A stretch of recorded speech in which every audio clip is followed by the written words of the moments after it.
नमस्कार भक्तांनो, आपण नेहमी ऐकतो की देव विठेवर उभा आहे. पण तुम्हाला माहिती आहे का, आपल्या एका लाडक्या भक्तासाठी विठ्ठलाने चक पंढरपूर सोडले होते आणि तो स्वतः धावत गेला होता. काय होती ही अद्भुत कथा? जाणून घेण्यासाठी संतगाथा चॅनलला नक्की सबस्क्राईब करा. महाराष्ट्राच्या भूमीत विठ्ठलाचे अनेक परमभक्त होऊन गेले. त्यापैकी एक होते संत कुरमदास व कुरमदास हे जन्मापासून दिव्यांग होते. त्यांना हात पाय नव्हते, पण त्यांच्या अंतःकरणात पांडुरंगाविषयी अपार भक्ती आणि ओढ होती. एकदा पंढरपूरची आषाढी वारी सुरू झाली.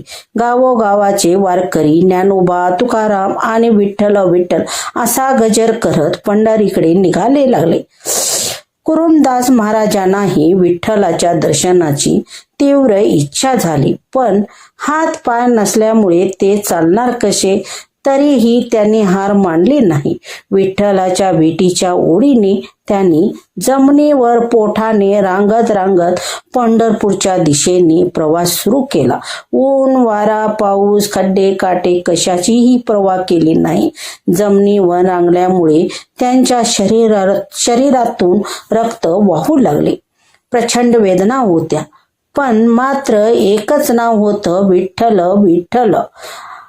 रांगत रांगत ते पंढरपुरापासून काही अंतरावर आल्याने लहुल नावाच्या गावी पोचले. आता त्यांचे शरीर पूर्णपणे थकले होते.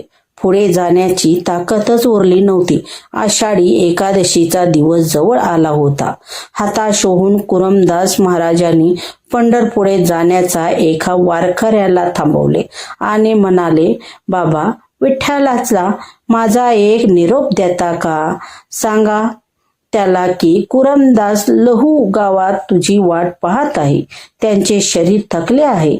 आता तूच धावून ये. तो वारकरी पंढरपूरला पोचताच त्याने विठ्ठल मंदिराच्या गाभाऱ्यात जाऊन पांडुरंगाला हा निरोप दिला. निरोप ऐकताच भक्ताच्या प्रेमापोटी विठ्ठलाच्या डोळ्यात अश्रू आले. आपल्या व्याकुळ झालेल्या भक्ताला भेटण्यासाठी पांडुरंग स्वतः विटेवरून उतरले आणि लहुल गावाच्या दिशेने धावत सुटले. जेव्हा विठ्ठल लहू गावी पोचले तेव्हा त्यांनी कुरमदास महाराजांना आपल्या मिठीत घेतले. विठ्ठलाचा स्पर्श होताच कुरमदास महाराजांचे सर्व दुःख वेदना नाहीशा झाल्या. देवाने आपल्या भक्ताची भक्ती पाहून त्याला दर्शन दिले. भक्तांनो, या कथेवरून हे सिद्ध होते की देवाला धन दौलत किंवा सोन्या चांदीची गरज नसते.